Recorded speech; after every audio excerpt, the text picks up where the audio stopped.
So welcome to a very special members only Q&A here on the Geekdom 101 channel. Now, what is a members only Q&A? I have opened up memberships for those who don't know. Just go to my main channel and click join on the main page of my channel or any one of my videos and just click the join button and you'll get more details on how you become a member. We have different perks and options for you. This is not going to change content on the channel. I'm still going to produce all of the content I've always produced, but I'm going to actually produce more content now because I'm able to do these members only Q&As among other options, like for example access to the server, this Discord server. You get a bunch of stuff, possibly even being in a video with me, all kinds of perks and stuff like that. There's going to be a video if you click join for you to watch, about 2.5 minutes long, that will go into details about how that works. So the good thing about these Q&As is a lot of you guys send in questions and I can never get to them because there's so many questions. I get like hundreds of questions when I do these Q&As, and sometimes I never get to every question.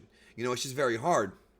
But with these members only Q&As, because there's a less amount of people, I can get to almost every question or every single question. If not, I can always respond back via text. So we're going to go ahead and answer the questions here that I have from the members. And again, if you want to sign up, try it out, you know, and see how you feel about it. And you get access to a whole bunch of stuff. I'm not going to get into it all here. There's a video there for you to watch when you click the join button that will give you the more details. So let's go ahead and answer these member questions here. First off, from Rob Hoffman, he asks, is there a certain move or ability that you wish a character in Dragon Ball Super learned? For example, Vegeta learning Kaioken or Gohan becoming SSB. Well, Vegeta's already just learned instantaneous movement, so we have that. But also, now, as far as this goes, it depends on how it's going to affect the story. If it's going to somehow be an interesting or intriguing thing, then go for it. I actually want to see some new stuff. I want to see some new things being shown in the series. So I can't just sit here and say, oh, it would be cool if Gohan learned the body change, or it would be cool if, you know, Krillin learned how to do Ultra Instinct. All that stuff would be fine if it actually serves the story. You know what I mean? So it comes down to that, you know. Just having a character learn a move for fan service sake is not really interesting to me. I want it to actually be learned for a reason, whether it be an opponent like Moro or some kind of self-improvement. There has to be a reason for it, if you ask me. Kara Black says, do you know when you'll be covering the transformation guides for Dragon Ball Super? Don't know exactly when I'm going to be doing those. The plan was to do Super Saiyan God and to start on that one sometime this year, and I will. So in 2020, I'm probably going to drop Super Saiyan God and then Blue and then, you know, so on and so forth. The transformation guide is definitely not done. We ain't done with that.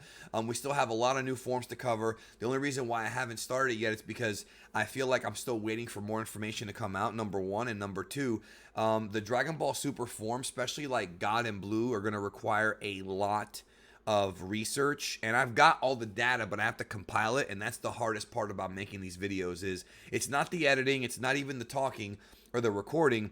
It's the research. That's the hardest part for me. So I got to get that done.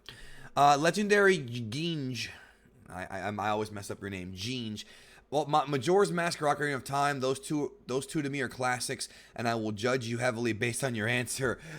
Kidding. I actually like both of them a lot. They are both classics. At one time when I was younger, I used to go I used to go Majora's Mask because I always felt that Majora's Mask was the more creative game, and it really is the more creative game. It's one of the most creative Zelda games ever made.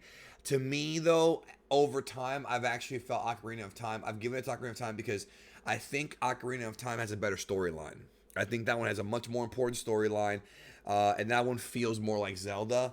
But it's only slightly better, dude. Majora's Mask and Ocarina are both right there. You know what I mean? Sturkleton, aka Tony Sturk, are you surprised to see some of us Australians joining into the memberships? Not surprised, but I was surprised to get so many at once. You know, I really do appreciate it. We've got all kinds of Australians that are members now. A bunch of them are over in the Discord server. In the Discord server, if you sign up, you do get to join watch parties. We've been doing them for the past couple of weeks. It's usually about, you know, 1 or 2 a week, if not more than that. And we've been watching old Dragon Ball episodes with me there, you know, pausing and giving commentary and getting into tidbits and production notes and things that I can't really get into on the channel because of copyright reasons. So it's always a good time. I mean, it's a great fun time. It's like hanging out with friends watching Dragon Ball, and you get to hang out with me. And we also watch Dr. Slump. We've watched the old Turtles movies in there, some old Disney movies. We're gonna get to watching like some actual like good classic films. You know, over time, it just depends on what the people want. And if you sign up for Ultra Instinct tier, you get to actually request whatever you want for a watch party, and maybe even host one. So, but again, that's all open. Like, you don't have to sign up to get that. You just have to get into the server. We're having a good time, and it's a good community. Lots of really good people in there. All right, so Champizard says, we know how much potential Gohan has, such as when he unleashed SS2 against Cell, but one thing I've always kind of wondered about is why present Gohan is so much stronger than future Gohan. Future Gohan was many years older than present Gohan, never went beyond Super Saiyan, and ended up not being strong enough to defeat Future 17 and 18, while main Gohan at a much younger age obtained Super Saiyan 2 and defeated Cell. Is it because main Gohan had Goku to help train him, and he was put in certain situations to help him unlock his true power? I was curious about your thoughts on this. You answered your own question, because that's exactly why. Future Gohan, Goku died of the heart virus, and so Future Gohan had nobody to teach him. And so in the present timeline, Goku was able to survive, and they trained for the androids because they knew they were coming in the present timeline. They didn't know in the future timeline they were coming because Trunks warned them. So Goku and Gohan trained harder during the 3-year gap. Then they once again trained in the Room of Spirit and Time. So that's exactly why Goku's knowledge was able to impart his knowledge into Gohan, and thus, you know, change the fate of the character. Even though they both lost an arm in their big battle, but Gohan from the present didn't get it ripped off completely. He just had it, you know, knocked out, injured and whatnot. But that's your answer. It was because of the Goku training. That's why. Red the Super Namekian. I know this ain't Dragon Ball, but in the past you said your favorite Final Fantasy is 4, which is true, it is. What's your reasoning for that? And do you prefer the 3D remake or the complete edition on PSP? Most people say the best Final Fantasy game on SNES is 6, but it's interesting to see this perspective. 6 was my favorite for a long time, but I went with 4 because I think 4 has a better main character and a better sort of... The storyline of 4 to me is much more epic in my opinion, and it has a much more... Like I said, the main character's arc is just phenomenal. I prefer the PSP completed edition. Now, again, I love 6, and I could change my mind about this next week. I could literally tomorrow say, you know what, 6 is better, because they're both so good. 4 was the first Final Fantasy I ever played in my life, so I'm always going to have a little bit of favoritism towards that one. But they're all great games. 4 and 6 are great games. Has41, keep up the great work, matey. Been a fan since your first few super reviews. So happy to support you more as you've produced some amazing content for 5 years. Yeah, when you become a member, it does support the channel.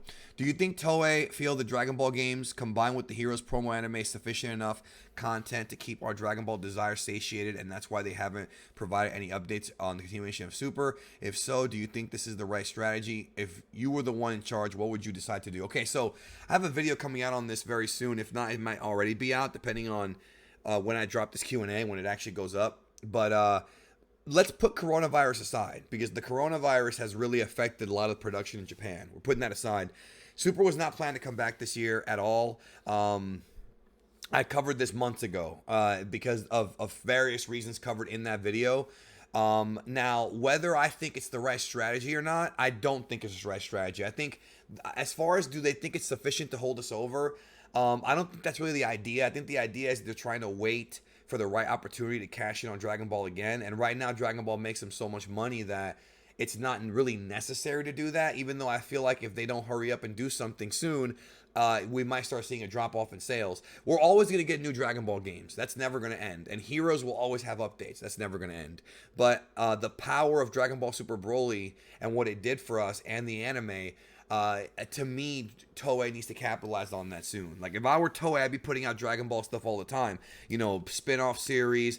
I'd talk to Shueisha about putting out spin-off mangas. I would really flood the market with Dragon Ball, because we haven't gotten to the point yet where Dragon Ball has become oversaturated. We have not hit that point yet. The numbers prove it. The numbers prove Dragon Ball has not become oversaturated. And also, my concern is the fact that the voice actors in Japan are getting old. Right, and they are getting old, and with this COVID thing going around, they could be dangerous for them. So, you know, I think that even though obviously right now you want to quarantine everybody, you want to make sure that you use Nozawa to her fullest potential before something, before she ends up retiring and or passing away. Which I'm not saying is going to happen soon because she's pretty healthy, but you never know. Okay, I had to restart the recording because there was some kind of error with my microphone. So I was just gonna move on to say that to finish my point is that Nozawa. I'm not saying she's unhealthy or anything like that, but it's still dangerous with the way the world is. It's still, who knows what could happen, and I don't want her to pass away before we get the end of Toriyama's story. We have a lot of unfinished plot threads that have to be resolved, and obviously there's more to it than just that. They can always try to recast her, but she's pretty legendary, dude. All right, so Zach Wobbles. I don't remember how much time has passed by the end of Dragon Ball Super anime. I think you're talking about how much time has passed. If you're talking about what year we're in as far as like the timeline goes, so I guess it's your question. So the Majin Buu arc, right, and then the end of Z, which is when they meet Oob, there's 10 years in between. Right? And based on my calculations, and again, the Dragon Ball Xenoverse 2 game and a few other things contradict this, but based on the calculations from the Dragon Ball Super anime, right now we should be around year 7 or year 8, depending on how much time passed between Broly and Tournament of Power. We don't exactly know. With Moro, we also don't know. We do not know exactly how much time has passed, but we're close to the end of that time. Like, we're close to the end of the 10-year time skip. So they could always cram in more storylines. They could always cram more in, but we're dangerously close to hitting that tournament. And when they do go past it, it's going to be a big event, I'm telling you. What's your favorite Kikuchi score theme? I think my favorite one is the Genki Dama theme from Dragon Ball Z Movie 3. They played it during the Frieza saga a bunch of times. It's the one that goes dun dun dun dun dun dun. And it kind of builds up. Dun, dun, dun, dun, dun, dun, dun, dun. That's my favorite. What would you say is your favorite food? At this point, sushi. It wasn't when I was younger, but I'm pretty sure it is now. Eagles writes, if you were a member of a WWE creative, what is one idea from AEW that you would steal to produce a better product during the pandemic? Well, they've already done it, and that is put wrestlers in the audience. That's the one thing I would definitely do is do that, put wrestlers in the audience. I think that's a good idea. And have them be fans, but have it be authentic. I think that's what I would do if I were them. That's all you really can do because you're very limited in what you can do now. All right. It's Schwartzy says, if possible, how do you think Piccolo could get a power boost or to some kind of rival Gohan? Just did a video on this with Kwame called "Can the Namekians Break Their Limits?" It just dropped, recently on the channel, and you asked the question before I put the video out, but it's there right now, so I'm sure your question was already answered in that video because that's actually what the topic's about. D. White, would you like to see Toei create a TV special or movie about Yamoshi and how he became SSG and who the villain in the past was for him to be pushed to the limit? Absolutely, I would, and I think everybody watching this would, and I think everyone wants to see that. I think that it would be awesome. I think that any new Dragon Ball, I think Dragon Ball fans are salivating for new Dragon Ball. I know this. Like, I'm being asked about this all the time. Even though there's a freaking pandemic, people don't seem to like, come on, y'all. Please. There's a pandemic going around, okay? We got bigger problems right now, especially in Japan, even though they are getting better. But at the same time, people want it. What's one thing that's unquestionable is that fans want more Dragon Ball in every country. So yes, any special will be warranted, and that one will be absolutely warranted because I think Dragon Ball fans, and I'm speaking for the ones I've seen in my comment section, I've seen on Facebook, Twitter, Instagram, people are intrigued by Yamoshi, and I think that they should capitalize on that. Will Wilson, how big is your Dragon Ball collection, meaning movies, manga figures, and what are your favorite figures? Banpresto, Irwin, Jax. I don't have that many figures. I'm more of a collector of rarities, rare footage and things of that nature. That's always been kind of my thing. I've got the manga in several different ways, but my favorite figure line is probably the DOD. No, is it DOD or DON? I think the DON or DOD, whatever they're called, those are my favorites. They're big, detailed figures, very expensive. I don't have many of those because they are expensive, but I like them. Mecha Cyan, if Dragon Ball Z Super had come out during the 4Kids TV era, would the dub changes have been worse or less terrible than they are as it is now? It would have been about the same when it comes to the Ocean dub. Would have probably been the same because they're very similar in how they do things. They edited out things like cigarettes, and they changed the blood, or not the blood, but the color of Roshi's drink from red to blue because it was supposed to be red wine, or people thought it was blood, which it wasn't because Roshi's not a blood drinker. So they did all kinds of stuff like that during the Ocean Dub era. So I would say that the Ocean Dub era was about the same actually, but 4Kids may have actually made it worse, but only slightly. Ryan Hicks, do you think after this current run of Dragon Ball Super, both manga and anime, ends, that they should move past the current cast and move to either way in the future with a new cast, or would you rather see a spin-off focusing on different universe character storylines? All of it, all of the above. I want to see focuses on other, I've talked about this in the past many times. I want to see a Pride Troopers TV show about their stories and their superhero antics. That would be great. Jiren and Topo's like story. I want to see a story about the trio, the Dangers. I want to see a Ribrianne, Sailor Moon type show. I'm sorry, but I want to see that. Okay, it'd be funny. Be honest. Be honest. You know, it'll be funny. It'd be very comedic. I want to see the Hit story. I want to do a show like The Mandalorian, but with Hit as the main character. Oh man, I might talk to Real about doing a video about that because that'd be dope. You know, his backstory, how he became a hitman. You know, that would be just phenomenal, dude. But I also would like to see, you know, at some point they're gonna have to move past Goku. They might not want to because Goku's an iconic character in Japanese culture, right? But I think the universe is so vast that they're gonna have to at some point. Sip of tea for the working man. Kara Black, do you feel it's possible to bring Goku Black back into the story in a future arc down the road, similar to how they brought Frieza back at Resurrection of F?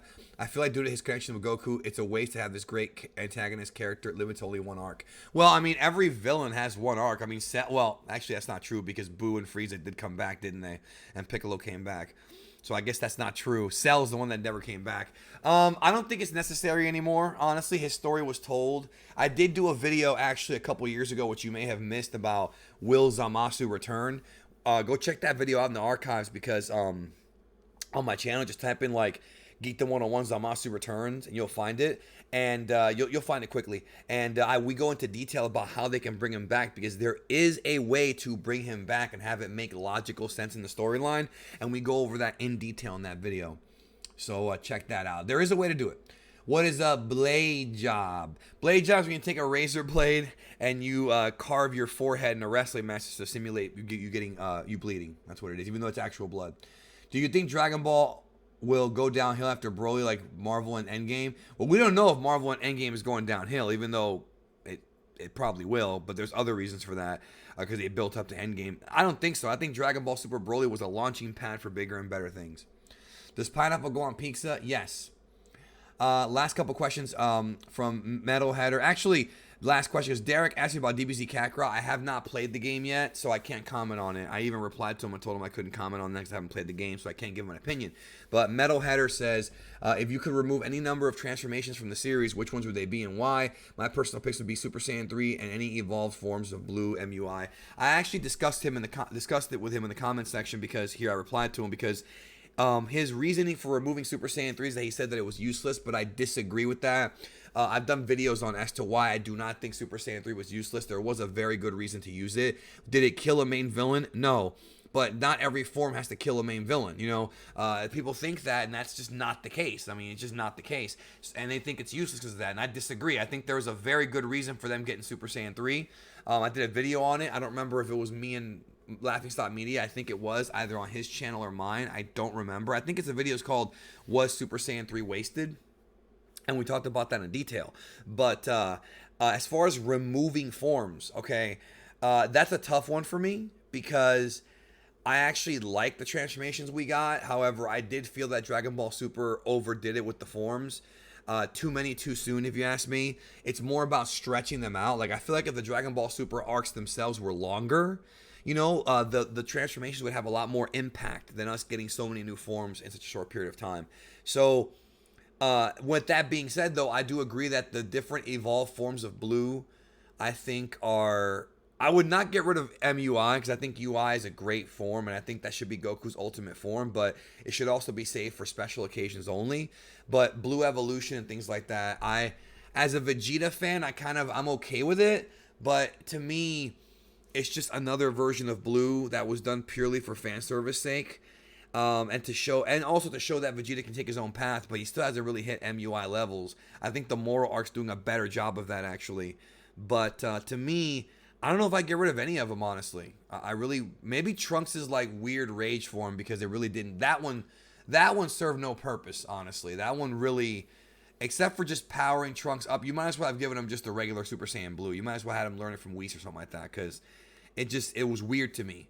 And we don't even know anything about that form, which is another reason as to why my transformation guide for Super is being postponed, because I want there to be more information on that form. We literally don't know anything. We don't know nothing. Very little do we know about that form. And to me, it's going to suck if I make that video and then we get information that I would have to go back and redo that form, which I don't want to do, but I will do it if I have to because we don't know anything. You know, and that's pretty much it. I mean, I can't really think of anything else that I would want to actually remove from the series. It's just how it is, but I would definitely spread them out more, you know what I mean, and not add any more. I think we're already at our peak. Anyways, that's it for this members only Q&A. Thank you for watching. I hope you enjoyed it. And again, thanks to all my members for supporting the channel, and thanks to all of you for giving me 5 years of support from day one. It means a lot to me, and I won't forget it. And we'll always keep putting out content here on the channel as long as there's air in my lungs, not lungs in my air. As long as there's air in my lungs for at least the foreseeable future, so we ain't going nowhere. Thank you again. Hope you have a great day, and take care of yourself and each other.